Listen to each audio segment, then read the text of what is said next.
Thanks for tuning in to the Medevac podcast, powered by the Robert Irvine Foundation, whose mission is to support and strengthen the physical and mental well-being of our nation's heroes and their families. I'm one of your hosts, David Reid. And I'm your other host, Christian Meyers. Thank you very much for joining us today on the Medevac podcast. If you're new here, there's a price for the show. You have to share it with a friend or family member if you get something out of today's episode. We've got a really good guest today, so you're going to get something out of today's episode. Our guest is Cody VanBoxel. He is a former Marine, not ex-Marine. I need to be careful with that. Thank you. Yeah, of course. Watch myself over here. Is it even former still? Most Marines just still refer to themselves as a Marine. Got it. He could be a Marine. He was a Marine from 2003 to 2009, got into business afterwards, and now he is the executive director of national headquarters of DAV, which is a very prominent nonprofit. Welcome, Cody. Thanks for being here today. Thanks for joining today. Absolutely. Thanks. I couldn't be happier to be joining you guys. Yeah. It's super exciting because DAV is a very large organization, and we're going to dive into the details of what this organization does. But first, let's rewind it back and find out a little bit more about you and why you were motivated to join the military, and specifically how you got into the Marine Corps. Mm-hmm. Sure. So I grew up northeast Ohio, quasi-rural type area. And I knew from a young age I was going to join the Marines, and it was a very blue collar kind of area I was in.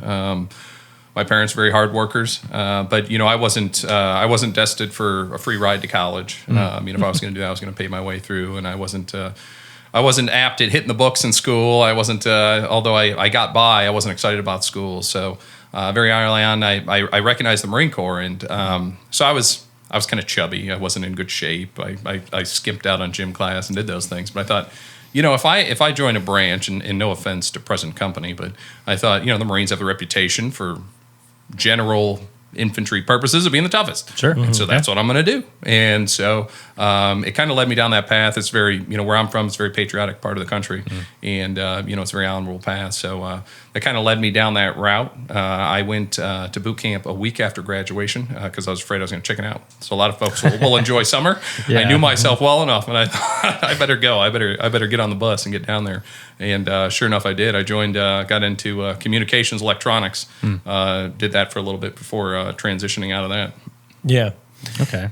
So, was there family members that were in the Marine Corps? Where does that stem from? There wasn't. Since a kid, you just knew. It's the movies. Yeah. I mean, it's the uniform. Sure. Movies. They do wonderful marketing, and I think they will never change the dress blues. I mean, they're glorious. So they lure you in. I mean, I have to tell you. They still got the debt. They do. And being an 18-year-old kid coming home from boot camp leave, you look quite forward to going to the mall and hanging out in those things. Oh, absolutely. Get all the attention. Yeah, on the birthdays, you get to brush them off. Yeah. Doesn't matter funny, how long you've been out. Those short-sighted things help make our decisions, right? It's like, well, this basic training in the Air Force is a lot easier, so I just might go that route, or things along those lines. Yeah. I get to hang out in my dress blues at the mall afterwards. Yeah, it's funny how those little things. It's funny too because you'll still see 60, 70-year-old men in their dress blues at Christmas time at the mall. So yeah, it's also true. It perpetuates through your life. That's also it. True. It is a lifestyle that they really just drive into you, and that had to be attractive. Did you come from a rough upbringing at all, or? I wouldn't call it rough. There was some adversity at times. I mean, so the town I grew up in kind of bordered where I went to school, a more affluent area. We were not affluent. So that was a little different growing up where a lot of kids had a lot of things we didn't have. Sure. But I think that helped instill a solid work ethic in me. Absolutely. And so I had a really good foundation. But, there was a lot of things the Marine Corps taught me. I'll say it, I before the Marine Corps, I was a quitter. I wouldn't follow things through. I mean, whether it was school or work or anything like that, a lot of times, if it got too tough, I quit. And recognizing that, I feel like, is huge. Yeah. Oh my gosh, and it was just that, and I know everyone gets this. Anyone that's served, right? In your military career, you've been pushed to the limit, right? And then some, and you finally realize I can do whatever I want. Yeah. I'm my limit, and is that really recognition that has served me well in life? But it's a big transition. Is that something that you recognized early and were nervous about when you were leaving for the Marines? Did you Did you think you were going to end up quitting that, or? Well, that's one of the reasons I chose the Marines too. Because Okay. Why? it's pretty tough to get out Yeah. once you're there. And why you left a week after Exactly. After- Yeah. high school graduation. Yeah, it's good Absolutely. self-awareness, especially at a young age like that. Most young kids don't have that that type of Well, self-awareness. is it self-awareness? Did you know that during the time? Or Yes, is I that knew that. something? Okay. Yeah, I sure did. That's I pretty mean, it was, self-aware. I guess it was a mental thing, and I knew. And there's things I would quit whether it was sports or something I got too hard or whatever it was, and I quit, or school assignments or things like that I didn't follow through. I mean, I knew I had the wherewithal to go, well, I should probably finish that, but I didn't. I'm a teenager, right? Yeah. So I was very cognizant of it, and I just. But once I was in the Marine Corps, right, you don't think about that anymore, right? Sure. It just happens. It's just fluid. It's part of the environment, and I mean, it's purposeful, right? That's what they're training everyone to push them, to show them what they can accomplish and what they can truly do. Yeah. So it almost seems like you wake up one day and you go, I can do anything, right? Sure. And it's like an epiphany, and that's absolutely what happened for me. Invincibility is something they instill really well in the Marine Corps as well. You just feel like you could tackle any project known to man. Yeah, absolutely. I mean, and it even today. I mean, I think my wife has to reel me in sometimes. Like, you're getting a little bit older. Yeah. Take it easy. Gotta warm up them hips first. Yeah, getting slower out of bed in the morning. Something sore hurts. Yeah. So you got to start reeling it in at a certain point because it sticks with you. So in the Marine Corps, what are some of those skills you honed and developed that you think you translated really well? Well, so just speak a little bit more to the career first. So I was in communications, so I was in the technical field, and I was working on radio equipment. And it was a really factory type environment, right? And I got bored. So I said, I need to do something else. So, like most branches, there's B billets, there's other opportunities. Some people refer to recruiting and things like that, right? So I'm looking at what's available. I'm in Okinawa, Japan. There was visitors coming to sell Marines on the Marine Security Guard program. They were going to be at the base theater, right, in 2 weeks. I thought, well, I'm going there. I'm going to sign up for recon and see if I can sign up for the indoc for recon or Marine combat instructor, which would go to back to the stateside and train Marines in combat training. Okay. Well, of course, 2 weeks around the corner was the Marine Security Guard. I'm like, well, it looks interesting. I'll put in an application, and they jumped on it. I had orders to go Marine Security Guard, right? So I go through the schoolhouse in Quantico, Virginia, train, past that, and I'm assigned to my first embassy, which was in West Africa, Côte d'Ivoire, in West Africa. And the reason I really bring that up, because it was a really unique experience that really set me up for success outside of the Marine Corps, because people don't realize, but the Marine Security Guard program at U.S. embassies is a partnership with the Department of State. Yeah. So you have Marines who are working for the Department of State, who may be answering to a Department of State employee or representative, such as the ambassador, of the embassy or consulate. It teaches you a lot of tact and patience, right? Because now you're going from the Marine Corps, kill, to, okay, let's be diplomatic. Let's talk this out, right? And it is an unbelievable balance. And I think, Marine Security Guards, you'll see them in all walks of life. There's others at the DAV. I see them all over the place because it just creates this amazing balance where you teach those raw skills of the determination, not quitting, pushing through and doing all that. But then you get this other softer side, which also teaches you how to communicate, teaches you how to work with people, right? He teaches you, levels of respect and hierarchy and all these things that is business in the private world, right? Marines day to day don't get that business, private, civilian piece. And I got 3 years of exposure to that, through my time on the Marine Security Guard program. That's a dichotomy there for sure. Yeah. What type of responsibilities do you have as a Marine Security Guard? What's that experience like? So, what it is so there's Marines at embassies and consulates throughout the world. The primary thing is the reason they're there is to protect classified information. Sure. So if there's Marines guarding an embassy, there's something classified there, right? And also people. So, they'll kind of be the gate guard kind of thing, right? Controlling those super secure areas. If there's austerity, if there's an attack or something like that, right? They're the first responders. They're the ones that are going to handle that. I mean, you'll have detachments. I was in Vilnius, Lithuania. There was 5 of us and a detachment commander, right? That's it. And so, we were the response team. We're the ones. There's 24/7, 1 Marine's on duty. I was in Iraq, so I was in Baghdad for just shy of a year. That's, of course, a little different, right? So we had a much larger detachment there. Still all Marine Security Guards, still protecting classified information. Department of State was there, and they were within the Multinational Forces Iraq headquarters in the Green Zone in Baghdad. So same sort of philosophy. We're controlling access into that. It was a section of one of Saddam's former palaces, and we controlled access in another. But of course, we had response to it, right? I mean, there's times you get incoming and different things. Sometimes the compound was hit. Sure. We were attacked, and so we were responding in a different way. That's very unique for the program, but that's an experience I had, within it. Okay. Yeah, that's an interesting kind of jump from a Marine to almost you're playing that ambassador role a little bit as well, kind of bridging that gap. And you think that a lot of those skills kind of helped you kind of motivate you where you are today? Absolutely. Yeah, absolutely. I'll tell you what, I got to work with, at these, especially in Iraq of all places, right? This is multinational forces Iraq headquarters. You could be working in General Pace is coming through, right? Yeah. You have all these people and all these important people, and Condoleezza Rice is visiting, and at the time Vice President Cheney, and they're all coming through, right? And with them, they have all these teams and these cadres and everything, right? You get this huge side of how the rest of the world's working, right? You see the federal government, you see all these professionals in working in a business environment, right? All these offices throughout this whole compound. And I've always kind of been a people watcher. And that's a perfect opportunity when you're standing at a door, and no one's coming and going. You can watch, right? Yeah. And you just take in your surroundings and you see these interactions and, how people are working together. And it really gives you an opportunity to grow, especially when you're young, right? I mean, I think you're the most impressionable, through your teens and early 20s, and that's where I was. And so I was able to take that and indirectly learn from these individuals. So are these like Marine security forces, like are they guarding the White House and stuff as well? Yeah, so there is Marine Security Forces. They're different from Marine Security Guards. Okay. So Marine Security Forces, yes, they'll guard.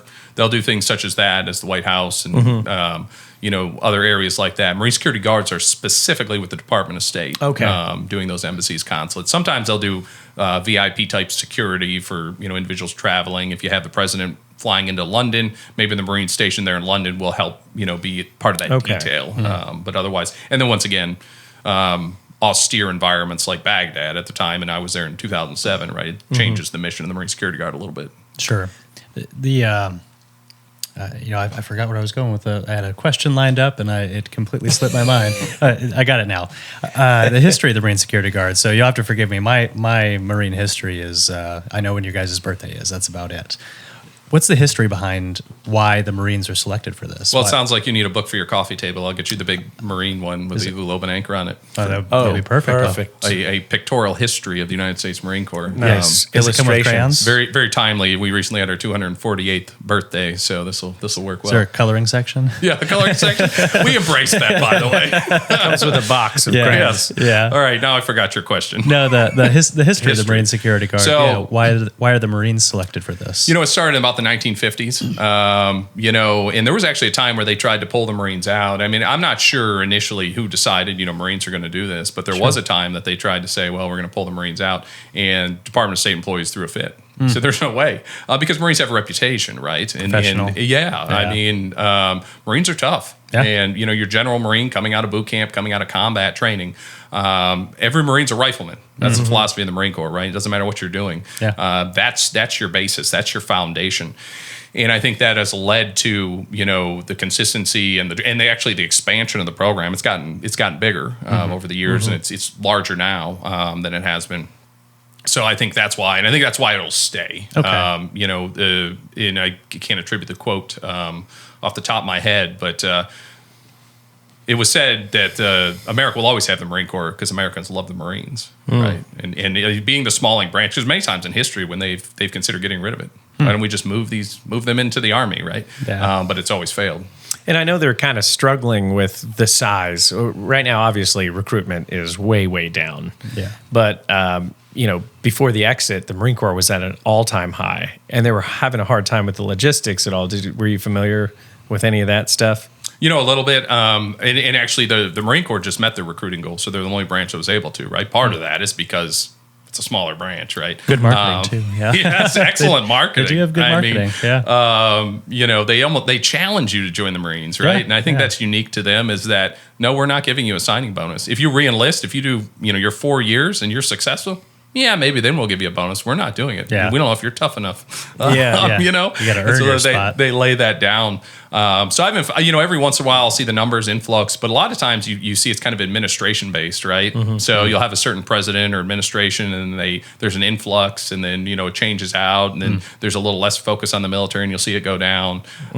Sure. So it just kind of hovers, but. Absolutely. There's a struggle with all the branches now. Just they're working hard to keep the numbers. It's a crazy one, and I kind of want to take a segue too, and say like, what is the issue that you see in the recruitment today?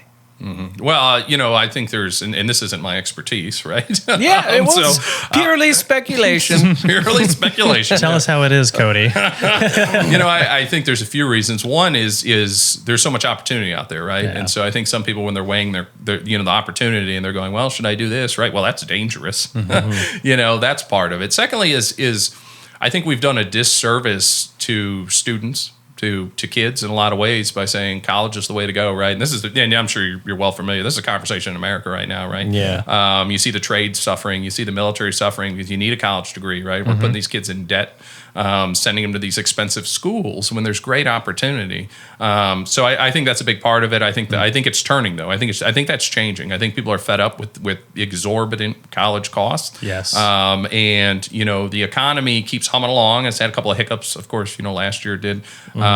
But it's not gonna. It's gonna ripple, right? I mean, I know people have been waiting for some time, and the opportunity people have had since COVID are gonna, and they are drying up a little bit here and there, and then people have to look more at their options, and it's always fun when you see somebody who never considered the military, and they go, well, I guess I'll try it, and then they love it. Yeah. In 20 years, right? And they're a lifer. And Love so many people, you hear that story. It's ironically, it's usually the ones who go, I'm going to sign up and I'm going to be in 2030. And they're not. Yeah. It's somebody else who had no idea they were going to do that. And then they end up serving for decades. It's an interesting one. I think education is a big factor in it, but I also think that disgruntled veterans who get out and stop talking about it, and then when we really strip down with them and ask them, hey, did you actually love your the service? Like most of them say yes. But there's this kind of animosity, and too, I think that certain nonprofits play a pivotal role in parading around the wounded, injured, and ill veterans.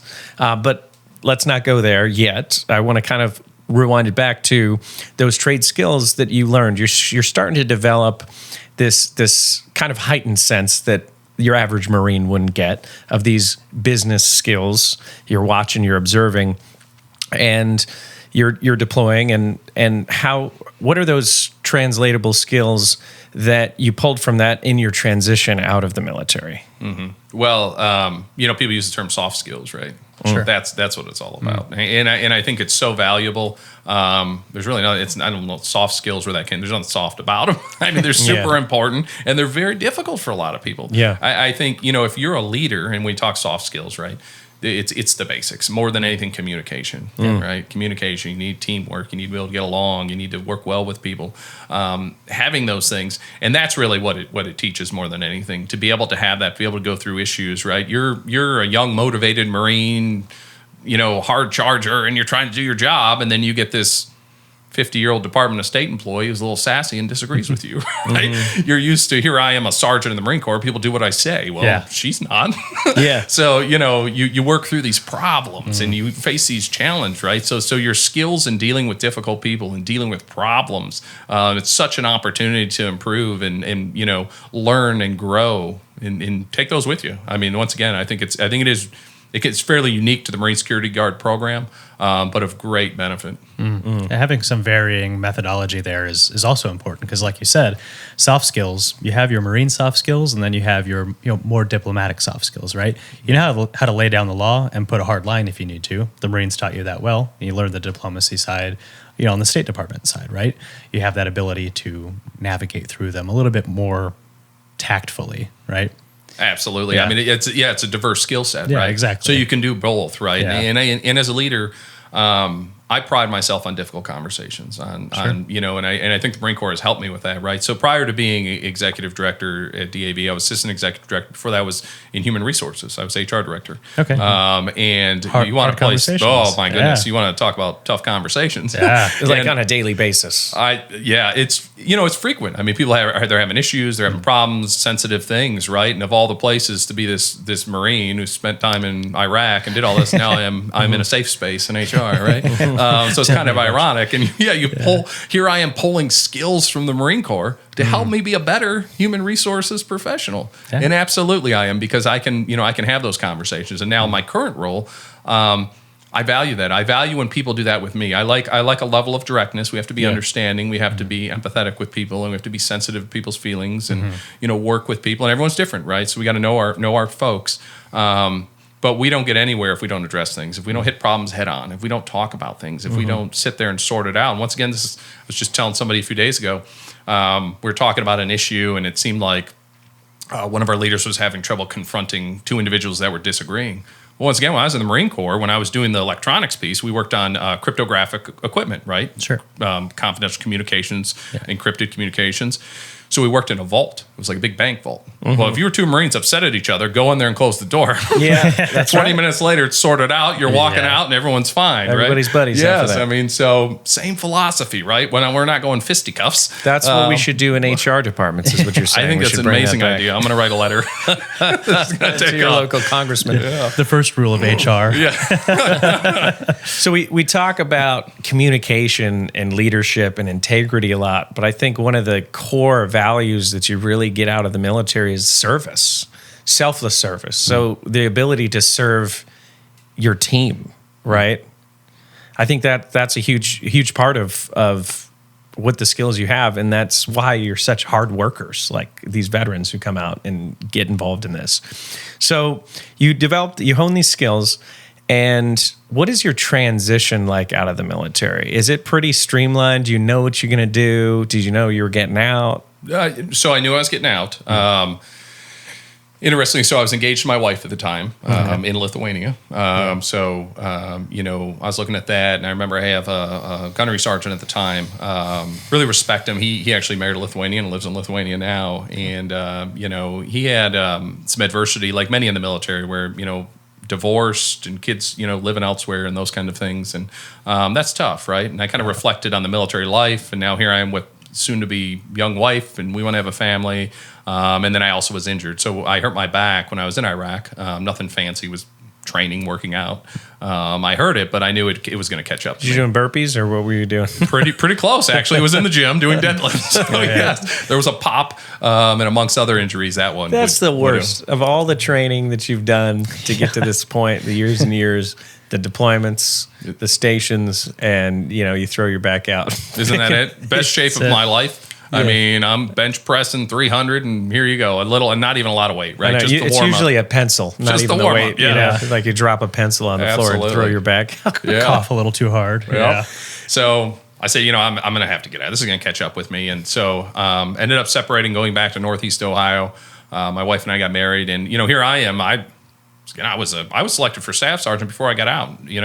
I'm feeling good about myself. I was I was a sergeant in Iraq. I'm leading a little fire team of Marines in a combat. Who doesn't want to hire me, right? Like, what can't I do? Yeah, right. Well, so you feel invincible. Yeah, feel invincible, right? But it's a pretty rude awakening. So when I got out, it was January 2009, right? Right after the financial crisis. Great economic times. Oh, perfect. Yeah. And so, I'm bouncing around. I'm repoing cars for a little bit.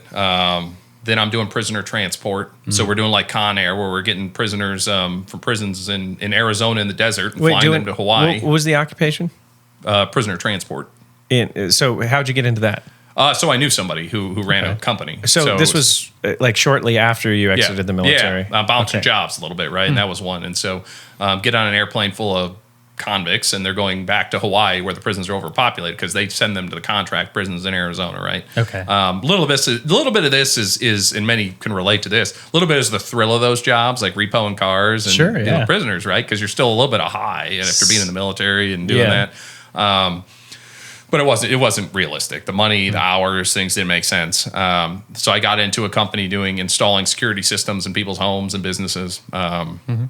And then my back started bothering. I couldn't be on a ladder all day. And then, so I did that about a year. Then I got into a warehouse, and I was a warehouse manager. And they were breaking down computer equipment, and then they'd sell the pieces, parts of the computers, right? Okay. So I did that for about another year, and my life's not going anywhere. Like, I'm making $14 an hour. My wife's not working, right? This poor woman marries me, comes here, moves to Northeast. I drag her to Northeast Ohio.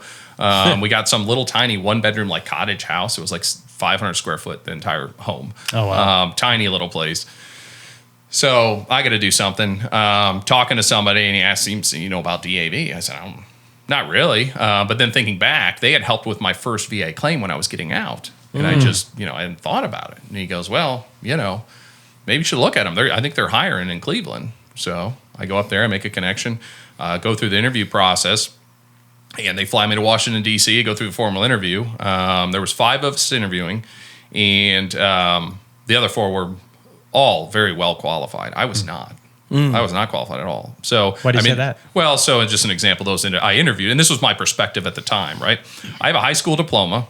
I've been in the Marine Corps, unrelated to anything sitting behind a desk, and I worked in a warehouse. I did security systems. So the candidates that were also interviewing, one had a Juris Doctorate, one had an MBA, one already worked for DAV in the IT department, was a veteran and was transitioning over, another was a county service officer that already been doing veterans claims forever. Mm-hmm. I never worked behind a desk. Sure. And so went to the interview, hit the interview out of the park, right? So it went really well. And what do you think that was? Like, why did you do so well at this interview? You know where I'm going to go with this? Besides you being like you with an awesome personality. It was interpersonal skills. It's the communication. It's the soft skills, buddy. Yeah, soft skills. Yeah, that's what it's about, right? It's confidence, right? Yeah. I walked in there, and although at first blush, I'm like, but you know what? I could do this. Yeah. And that's something I remember my father telling me years ago, whether he remembers this or not, it stuck with me for a lot of years. He used to rebuild houses and sell them, flip them, whatever. This was before YouTube, and you could figure out how. I said, "How do you know how do you do all this? I could never do all this." He says, "You can." He's like, Books. "You could build a rocket." He's like, it'll take you longer. You'll have to learn how to do it. But you can do it. Stuck with me, right? That that I can do it. So approach it, come in there with confidence, and that was it. I mean, talked, was honest, and told him where I was at, and said, "Hey, I need to work behind a desk, and if I'm going to work behind a desk, I want to do something I think that I will love doing, and I love helping fellow veterans. I love doing that part." And I started in Washington, D.C. and fell in love with the job. So I started as an apprentice in our Washington, D.C. office. So what is an apprentice? So we have national service officers. So our national service officers are benefits counselors, if you will. They're throughout the country. We also have transitional service officers. We have military installations. As far as national service officers go, or NSOs, the apprentice is kind of the entry-level position. They go through 16 months of training. They get accredited by the VA to represent veterans. And it's an ACE-accredited program, so they get college credits for going through DAVs. There's not a more elaborate program out there in the service world as far as they go. So before they can become an associate NSO, they have to go through that 16-month program. So that's where I started mine in Washington. So DAV moved me from Northeast Ohio to Washington, D.C. to start there. Did you get a little bit better of a 500 square foot place? Or? No, not much. I don't know if you've been to D.C. lately, or it was. We got another 100 square foot, I think, on the 6th floor of a old building. Was the wife excited to get out of Ohio? She was. I can't blame her. Yes. I think you've met my wife in passing. She is a city girl through and through, and I think many would gather that by meeting her very shortly. So she was very happy. She's if she could live in D.C. right now, that's where she'd be. Yeah. So, we settled in nicely there. I was there about 2 years. Okay. Then I transitioned over to Philadelphia. And I moved up at the Philadelphia office, ended up being the supervisor of Philadelphia. So handled eastern Pennsylvania, southern New Jersey, and the state of Delaware. And did that for a couple more years before going to our HR department, our national headquarters, being the assistant HR director. It's amazing. So what's the primary purpose and mission of DAV? So we do so many things, right? I mean, ultimately, our goal is to build better lives for our nation's ill and injured, right? We need to take care of them. And we've been around over 100 years. So, there's quite the history there. There's quite the background and everything the organization is. How many employees? So we are a little less than 600. 600. That's nationally. Wow, which is huge for a MSO. It's large, and I don't think people realize how big we are and how vast our expanse is. So we have over 1 million members, and we help over 1 million veterans a year in meaningful ways. Wow. We say meaningful ways because we got so many services. There's so many different ways that we can help them. So we're pretty large, and I mean, that's a big push of ours. Is we do we have billboards and things. Mind you, a lot of that's donated. So a lot of our marketing and media items are donated to DAV by companies, and it's a big push of ours to get those opportunities because we want everyone to know who we are. We want veterans to know we're out there. Come see us. I mean, it breaks my heart to see a veteran who's struggling and having difficulties, and they haven't heard of DAV or they don't know who we are. Yeah. And we come across them. So one of our major goals is making sure we get that name recognition, and nobody in the veteran community is unaware who DAV is. Mm-hmm. I remember shortly after I was injured, I got a packet in the mail from DAV with stickers and pens, and so I was like, "This is the best free shit I've ever got." But so 1 million members, Correct. Wow, in 100 years. So can you kind of dive into a little bit about the history of how it started? Absolutely. So we were founded in 1920 in Cincinnati, Ohio. So there was an individual at the time, Judge Robert Marks. He was very well known in Cincinnati. His name is still on buildings today. Of course, his biggest claim to fame is starting DAV, but he was also credited with coming up with no-fault insurance. So that philosophy is his. He banded together with other World War I veterans who were injured. He had his injuries, and they weren't being cared for. You see the old time pictures of a veteran with a tin cup on the street with a severe disability. Yeah. That's what was occurring. I mean, it was just a tragedy. And so he bonded together. He traveled the country. He garnered support to take care of these veterans. And, they built it up from there. Foundationally, we have so many programs and services, but I think there's two foundationally that really stand out and have the most impact at DAV. One is our service program. That's those national service officers out throughout the country meeting with veterans, survivors, dependents, one-on-one, and holistically looking at them, helping with their needs. Okay. The second is the legislative action, right? We march on the Hill. We have a legislative team, so we have a second smaller headquarters in Washington, D.C., and they meet with senators. They meet with congressmen and women. They're constantly pushing things, and it's so rewarding to see major legislation go through, have an impact to a large swath, if not all veterans, and to know that DAV had their hand in it, right? That veteran may never know the effort or the work that DAV but it doesn't matter, right? Because you get the satisfaction knowing, even though they don't know anything, they're taken care of. Sure. Yeah. It's a win. Our team down there is unbelievable. Yeah, doing that work behind the scenes, it's so important. Yeah. What type of legislation have you guys been involved in recently? I know the PACT Act was a really big push recently. Were you guys involved in the PACT? Absolutely, yeah. So the PACT Act, when it comes to burn pits, actually in told, right? So the PACT Act is the largest legislation of its kind in U.S. history. So it's providing benefits to veterans that have faced toxic exposure. And this is going back, there's Vietnam veterans that are getting benefits from the PACT Act, right? Big one being hypertension. So, there's some major legislation for those from more recent conflicts, Iraq, Afghanistan, other places. There's over 300 conditions. Now, as veterans have been there, it's kind of scary to think. But it's so vital, it's so important. So what happened was, burn pits are relatively unknown. There's an individual at DAV named Dan Clare. He's their Chief Communications Outreach Officer. So he was a Marine, then he joined the Air Force. And he deployed, and he was overseas and came across a memo, and it talked about burn pits, and it was being swept under the rug.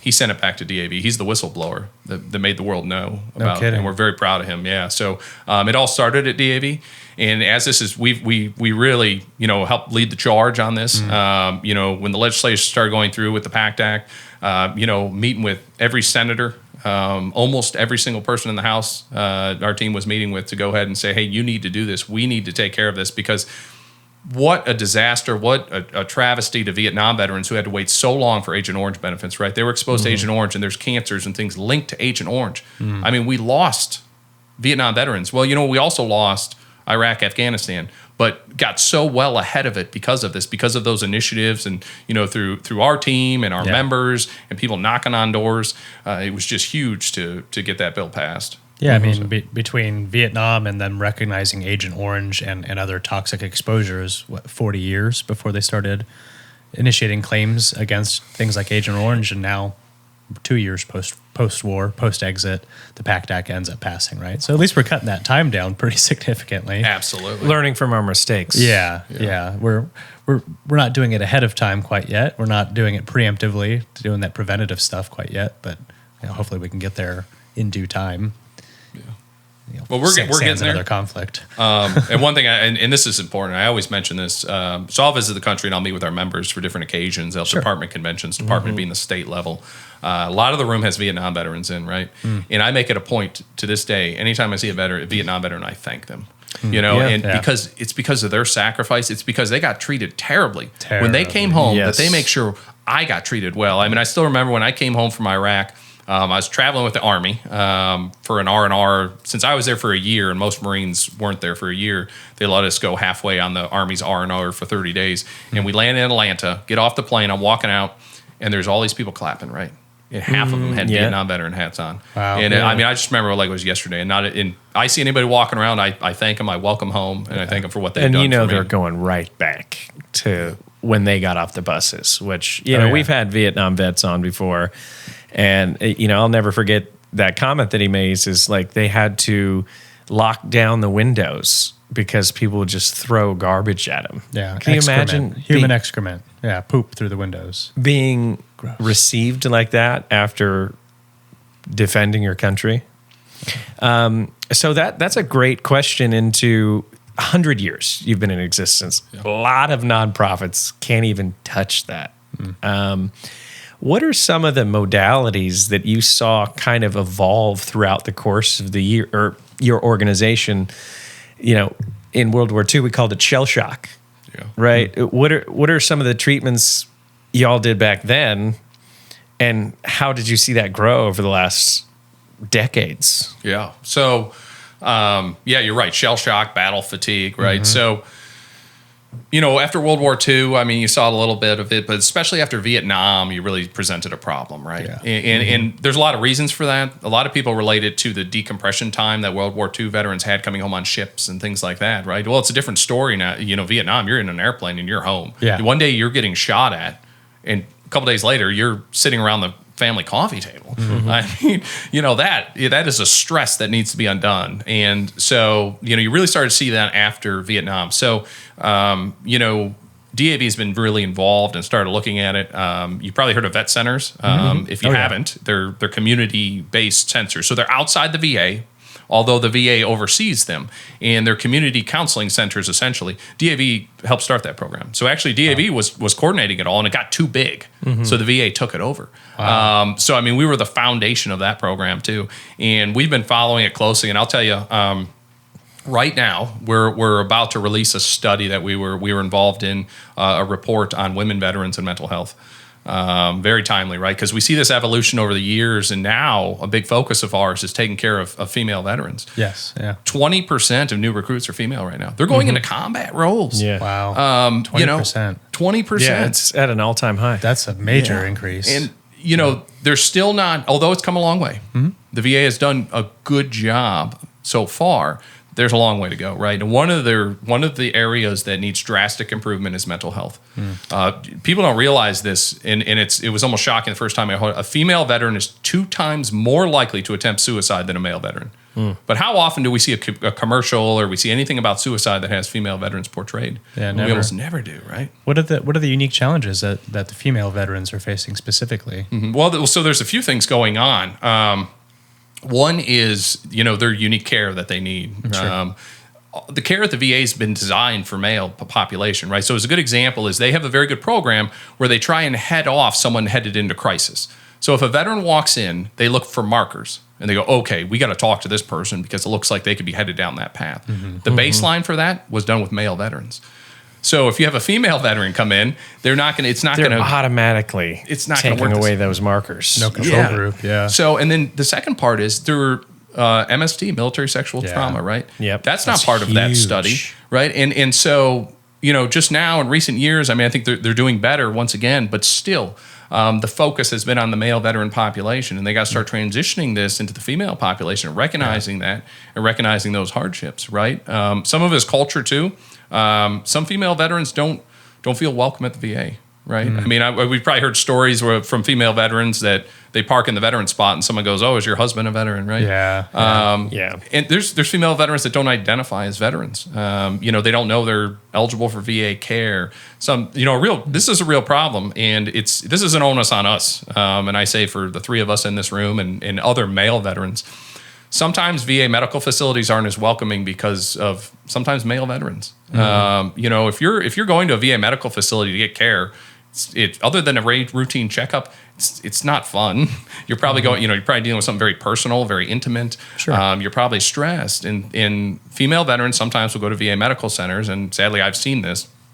And maybe a male veteran will try and flirt with them and do those types of things. Well, that's not helpful. That doesn't make someone feel welcome. So, treating those female veterans like sisters is what's important, and we got to make sure we're policing, and keeping an eye out and make sure that female veterans are just as welcome at a VA medical facility as anybody else. And so that's been a challenge in that world too. Yeah, absolutely. And I think I don't like the acronym MST because I think it makes it a little softer. Military sexual trauma, right?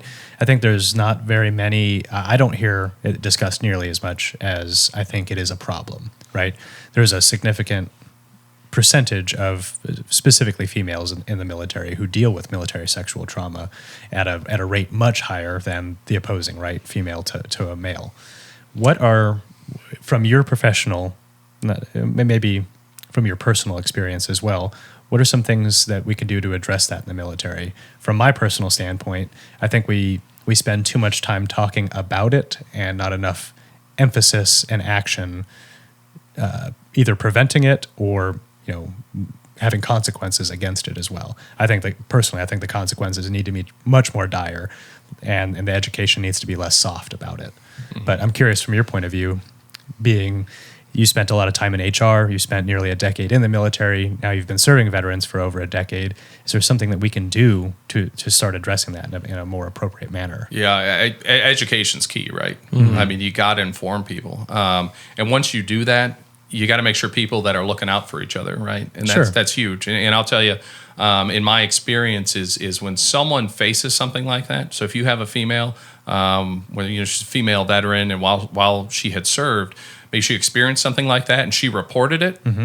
Oftentimes, there's others that experience that, right? Yeah. And that's the same in the private world. That's the same, in private life. Those things happen. Sometimes those abusers, those people that are doing it, it's not just one. Mm-hmm. So we have to empower those women and sometimes men to stand up and say, hey, this is a problem, right?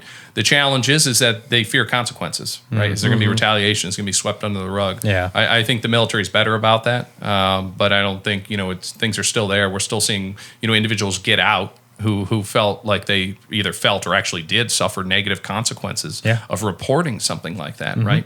So it's a culture change, and I do think there's good initiatives out there, and I feel like, and especially as the population of females increases in the military, that will help too, right? Because it's going to strengthen the bond, and being a female in the Marine Corps, which has the lowest population of females, I mean, you're on an island. Yeah, absolutely. When I was in a detachment in Vilnius in Lithuania, there was one female, she's there, and we all got along great, and it was wonderful, and but that's it, right? So as these populations increase, I think that's going to help too, and that's important. Yeah, I think the education is really important, and it can't be done in a soft way, as Christian mentioned. They have these programs, Army Sharp, all these programs. Yeah, I mean, in the Air Force, we spent during my career, typically it was a minimum of 2 days per year, full stand-down days of education on, we call it SARC, Sexual Assault Response Center, or they have different acronyms, but we had at least a minimum of 2 days full stand-down every year where we'd sit down, we'd have the PowerPoint briefings, the death by PowerPoint for 6 or 8 hours and discuss it, and everyone would sit there and we'd roll their eyes, or no one would pay attention, and I think the education is there. They're trying to implement it from my perspective, and I know I'm going off a little bit of a tangent, but the consequences need to be more dire in the long run, and to hold people to those standards as well, right? If you're going to let one person get away with it, well, you've failed everyone at that point. Now, not only have you failed that female who's been sexually assaulted, but you're failing the people in her unit too, like the people to her left and her right.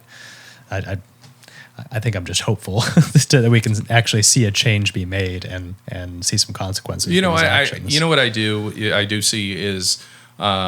Right, it doesn't make me sound old, right? The young people, the youth. But kids. it is different, right? I mean, we think about when we served, and if we went back 25 years prior to just 20 years before we served, it was different, right? Oh, yeah. True. And the things that people did, I mean, at that time compared to, how things were when we served, and then it's this perpetuation, right? And when I look at my kids, I see the things that they're experiencing and they're learning that I think is going to set us on the right path and keep that progress as, young people continue to serve. I think that is very important to recognize as well, is to spotlight the progress. Because oftentimes we look at the situation and we say, this is terrible, this is bad, like it's happening right in front of our faces. But you look back on it, it is getting better. And it is, and that education that we're pushing into it and making mandatory and having the sharp representatives, walking around with the patches, it's reinforcing that education as well. So, I know we touched base on that, and it's fantastic that DAV is frontlining that problem. What are some of the other issues that you're facing working with the VA? Right? There's a lot of animosity that goes on with disgruntled veterans in the VA. But at the end of the day, they're working their best in a growing world of 20 million veterans, right? So what are some of those issues that you're seeing? It's our relationship with the VA is interesting, right? It's a sibling relationship. I mean, we get along really well sometimes, and other times we do not. Sure. So there's always a back and forth. I would say sometimes the most challenging is when they get into bureaucratic arguments and things like that, where policy says one thing, but then doing right by the veteran is another. So it's constantly a battle.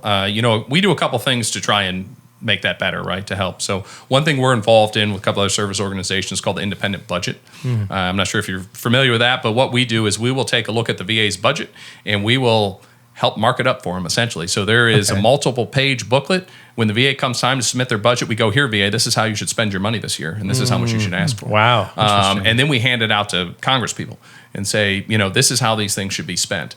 So we're going to call them out when it needs to be called out, right? We want to give them credit for where they're improving. And the VA has just grown and done well, for sure, especially in the last 10 years. But there's definitely room for improvement. The claims processing, the delays, people shouldn't, some of these delays waiting for these claims to be done is ridiculous, especially appeals. I mean, people can wait years for appeals sometimes. So we're constantly, at times fighting with them and saying, we need to get this done. We need to get this worked. But there's other times we work well with them. I think they should vet their employees a little bit more thoroughly, to be honest. I'm just going to throw that out there. It can vary. So there's a lot of veterans that work for the VA who I think their heart's in it, right? Yeah. But who I think makes the best employee when it comes to serving veterans? And people always say, well, it should be veterans serving veterans, right? Well, I agree with that because, three of us are going to take care of each other. We're like siblings. We'll have our little rivalry, but we'll take care of each other, right? Yeah. But who won't have that rivalry and will love each one of us? Families. The moms. That's my wife, right? The wives. Veterans are great. Yeah, the kids. Yeah, the fathers. Yeah. Oh, absolutely. Some of the best VA employees, whether it's at a VA regional office where they're signing claims or whether it's a VA medical center, is those individuals. It's the families because they love unconditionally. Everyone, doesn't matter where. It doesn't matter if you served for 1 year in some remote base in Oklahoma or if you did 8 tours to Iraq. Yeah. They love you equally and they're going to take care of you. Yeah, it is great to see the progress that the VA is making, and it's awesome that you have that kind of sibling relationship as well, and you have a voice in it because that is hard to do. But a lot of these nonprofits are really bridging the gap between what the VA can't support at this point, and DAV does a lot of these programs that support that. So can you talk a little bit more about some of the programs that are available for DAV? Absolutely. We got so many programs. So of course, I talked about our legislation. I talked about our National Service Office. So when a veteran comes in or a family member, survivor, spouse, we offer a variety of services. We want to look at this veteran holistically. So what do they need, right? How do we give this person, make sure they're living their best life? Okay, so we're going to file, we're going to get you health care. We're going to look at the VA Medical Center. We're going to look at your benefits. Okay, so maybe that's monthly compensation. Education, maybe you have education benefits. We'll look at going down that road. Do you need a job? Well, DAV has the most robust employment program in the country for veterans. We factually have connected more veterans with jobs than any other organization, company out there. Wow. It's looking to start a business, DAV Patriot Boot Camp. It's an intensive 2.5-day program connecting veterans with mentors. We can do that, right? Facing homelessness, we got community resources. We'll reach out. We got a new caregiver program, right? Someone comes in and they're a caregiver of a veteran. What are your challenges? How can we help you best take care of this veteran? Because that's better for everybody. That's a big one for us. Disaster relief. We have a disaster relief program. Wildfires out in Hawaii, right? We sent individuals. They'll go into these areas, maybe face a hurricane, tornado, whatever it is, and they will be the boots on the ground. They'll have essential supplies oftentimes. They'll be able to write checks. $500, $1,000 checks. Why that's important? Well, two reasons. One is because you have a disabled veteran. Maybe FEMA's there. But they're not distinguishing between need of who needs it more, right? And if you're disabled, your family may need it more. And then the second part is maybe you have homeowners insurance, but they're not going to pay you for a little while. Yeah. Where are you going to sleep? We're gonna close that gap, and we're sending people out to those areas and helping individuals with theirs. So, we're trying to be as wide a breadth as we can. So we're taking care of all those pieces for that individual that's sitting in front of us. And you had 100 years to hone that those skill sets in.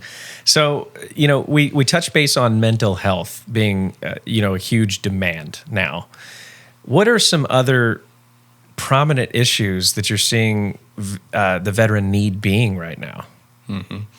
Well, that is to the forefront, right? The mental health piece. Yeah. But, there's other areas too. Rural healthcare is a big one right now. We're seeing, issues getting veterans in rural areas the care they need. Food insecurity as well. Food insecurity is another one, right?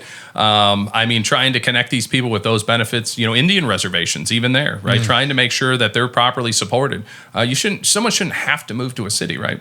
That's unreasonable. If where you live, you honorably served your country, you have injury, illness based on your service, you should be able to take care of where you're at, right? Yeah. This leads to another conversation, which I'll mention because I think this relates really well, is the privatization of VA healthcare. It's a big topic. It's been a topic for years, right? I'll tell you, DAV is adamantly against it. Yeah. I think everyone would agree that if a service member, a veteran, needs healthcare, they should be able to get it. If the VA cannot provide it, they should be able to go down the street and get it. Absolutely. But to privatize the VA is a horrible mistake. And there's a few reasons for that. One is, I don't know if anyone's recently tried to make an appointment at a private dermatologist, but it's going to take you 6-8 months, a year in some of these areas. Private providers are backed up. They can't provide the care that most VA hospitals are doing in an appropriate time frame. Secondly, those that are most ill and injured will suffer the most. If I walk into a clinic down the road in my neighborhood and I have PTSD, combat related, what are the odds they've treated somebody like that? What if I have an amputation? What are the odds that primary care physician down the street has ever dealt with anyone?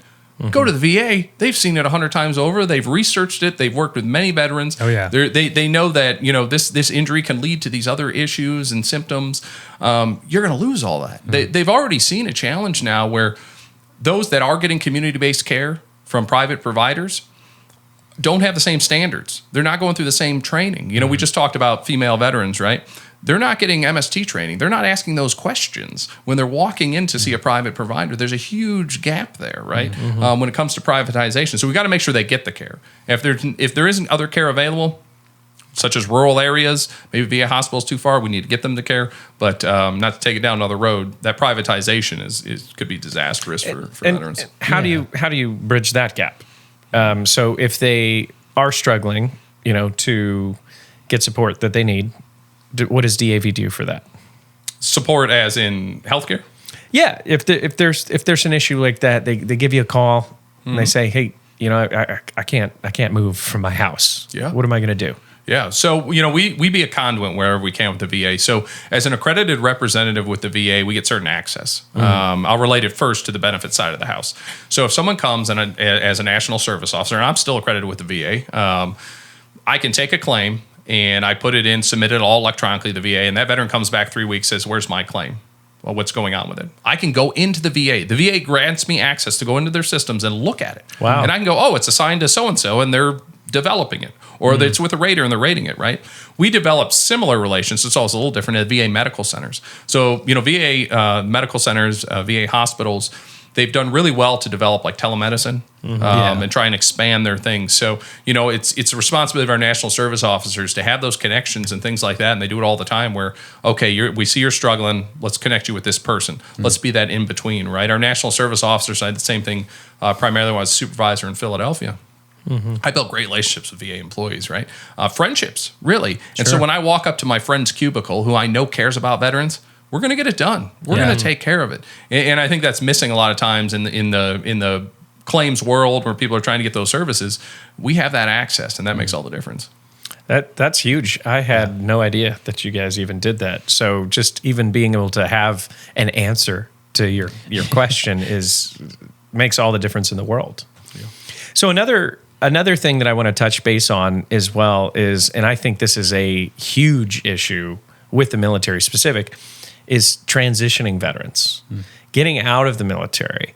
You go through all this training to get to where they want you to be, and then they give you 2 weeks at the end of it, and you get out, and you're kind of lost. And what's next? What's to do?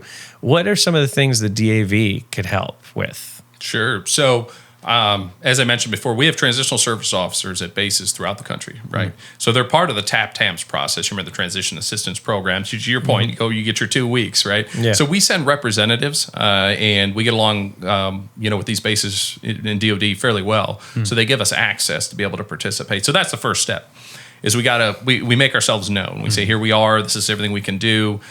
How we can help you. We can file your initial claim. So we're doing that outreach. We're trying to connect with those individuals. And that's really where it starts. Then as long as we get that connection, then we can look and see, all right, well, here's employment. Where you're going to live. Let's set you up with the office over there. So as much as we can do, you're going to start that business. Well, let's help you there. Go into education, right? You're going to file with the GI Bill. Well, we'll help you do that. You need rehabilitation, right? There's VR&E, reemployment and education. So it's the traditional vocational rehabilitation program, right? They're going to retrain you for something else. So we're gonna help do it. But the challenge is getting that connection, right? I was that young arrogant Marine that didn't listen. And I don't know if there's someone, DAV was there. And, I had him review my medical file and put in the claim, but then here I go, right? So it would be really helpful, I think, and you see it in pockets, right? Bases have their own programs and services, although they're going to follow DoD guidelines, and everyone's going to go to TAMS, right? Their involvement in it can vary, right? If you have base leaders making this a priority and saying, you need to pay attention, you need to do this, not a base where you just check a box, right? And in fairness, we can all agree that DoD's job is mission accomplishment. They got to protect the country. That's first. Yeah. And they remember that. And so, sometimes they get distracted or they forget, or it's a true priority. And that's what they have to deal with at the time. But, if we could get more of those individuals, those trusted leaders on bases to embrace these programs, embrace these services and say, no, you don't understand. Don't just listen to that guy that's standing in front of the room that you've never met before and you don't know anything about. This is what I'm telling you you need to do. So let's talk about your favorite program. You got to have one. I can't do that. I have all these programs. As the executive director, right, at our national headquarters, these programs and services. You're like asking me to pick a favorite child. Here's the HR response. This is going to hurt some feelings here. I love them all equally. But I will tell you, so there's I'll talk about a couple of new ones. Okay. So one thing that I'm really excited about is our DAV Patriot Boot Camp. Super fun event. So what we're doing is we're reaching out to veterans that are starting businesses, and we're connecting them with mentors. So it is a boot camp type theme, although not as aggressive, which it's just a little fast paced. So we'll bring them in. We'll spend about 2.5 days. So people come from different parts of the country. We recently had one at our national headquarters. They're outside Cincinnati in northern Kentucky. So there's typical training. There's typical classes, speakers, right? That's useful, but that's not what makes this so special. What makes it special is we're taking these entrepreneurs and we're connecting with mentors. And we're not just picking people off the street. We're picking qualified people, successful people. There are, individuals that are starting their own business that are sitting down in front of Bob McDonald, former Secretary of the VA, General Casey, Chef Robert Irvine, successful people who can go, oh, hold on. This is how you learn from my mistakes. This is how you can do it, right? So not just people who, have started their own business, been successful, but also we'll get attorneys. So we'll have a partner at a major law firm out of Cincinnati come down, and they charge $600 an hour. Well, now this entrepreneur has 20 minutes to sit with them. Yeah. And it's ask them whatever you want. And it builds relationships too. So there's in the past, so Patriot Boot Camp was acquired by DAV, and we've never acquired anything in our 100-year history, so we acquired it. So it had about a 10-year history prior to us bringing it on at DAV. And when we look back at that, I mean, we can even see where some of those mentors have invested in those businesses, and made them more successful. And then what happens, so, the event's done with, there's follow-up. These individuals have met each other, and they've developed a cohort, a community, like within a community, right? Yeah. DAV is its own community. We've got 1 million members. And then it boils down to this proud cohort. And they're connecting and they're working together. And a lot of these mentors stay in contact. You find a lot of them, although some are very active in their careers, a lot of them are further down the road and they have a little bit more free time. That's why they're doing it. Yeah. And they love every minute of it. If they can sit there and help the next generation of entrepreneurs be successful, they're all in. So it's a lot of fun. We're working on our 2024 schedule right now. So we'll have a couple more in the Northern Kentucky area, and then we'll look also outside to spread the wealth a little bit in other places in the country. So who is that program best suited for? Is that people who are interested in getting into business? Is that people who have already started one? Or is it pretty much everything in between? So usually we would like people to be past the idea phase, right? Sure. That they've established a business, so it can vary from there. So, I mean, we've had people who, just recently opened the doors to people that are 4 or 5, 6 years in, right? They could be down the road. They're just ready for the next step and they don't know how to do it. So, it can vary along those lines. There's a lot of competition. I would say traditionally the program has had a heavy focus on IT. There's a lot of venture capitalist type opportunities there, venture capital. So, but it's transitioned a little bit. We don't want that to be the focus. All entrepreneurs are welcome, but it is selective. There's a lot of people that apply. We want to purposely keep the cohort small enough to keep the intimacy. Yes. So that way you really get that bond and that relationship. You could have 100 people, but then you're going to lose that, right? Yeah. So if we, our sweet spot, we like to think like if we could get 30, maintain 30, that's really a good place for us. And I've been to that event, and I think that it's phenomenal. It really does culminate a really powerful, futuristic place for our veterans. I think that they are the future of this country, and it's incredible the work you're doing. I just I really appreciate you coming on the show and being able to share some things about DAV and the incredible works you do. So I just want to close it out with a question of, has this helped you with your healing as well? I know that we kind of all struggle internally with our service and that transition out, but some of the best healing we could ever do in our lives is to help others. So have you felt that from DAV? Absolutely, 100%. I can't see myself doing anything else, right? And when I got into this world, and once again, I still remember my first day sitting behind a desk and kind of looking out and going, well, this is it. My little pencil here and my mouse here and, I'm ready to go. And I didn't know where that would take me. But I love coming to work. You know what I mean? I've worked so many crappy jobs in my life that, to be able to get up in the morning and want to go to work and look forward to it. In fact, get up earlier so I can get there, sooner because I just love what I do so much. It's so rewarding. I put in a lot of hours and that just comes with the territory. I couldn't do that if I was padding stockholders' pockets, right? I couldn't do that at a bank just to make money for the next guy, right? I'm padding wealth, right? And it's going into the pockets of the veterans we serve, and I couldn't be more proud of that. It's fantastic. Yeah. And that just hits one of the aspects of our show is that continued service. So thank you for your service, and thank you for continuing your service towards veterans. I appreciate it. Thank you guys, and let me say that I want every veteran that happens to hear this to know they can come to DAV. DAV.org, take a look at our services. It's free. That's what we're there to do. We're there to take care of people. So we're going to do it together. Excellent. Fantastic. Yeah. Well, thank you very much for your time today, Cody. It's been a real pleasure. If you guys are interested in learning more about DAV, you can head over to dav.org. Perfect. Got it right the first time. Head on over to dav.org. Check out the services they offer. They're also on social media, DAV. You can find them. They're very easy to find. Check it out. And remember to engage with the video. Like, share with a family member or friend. We'll see you next week. Bye. See you next time.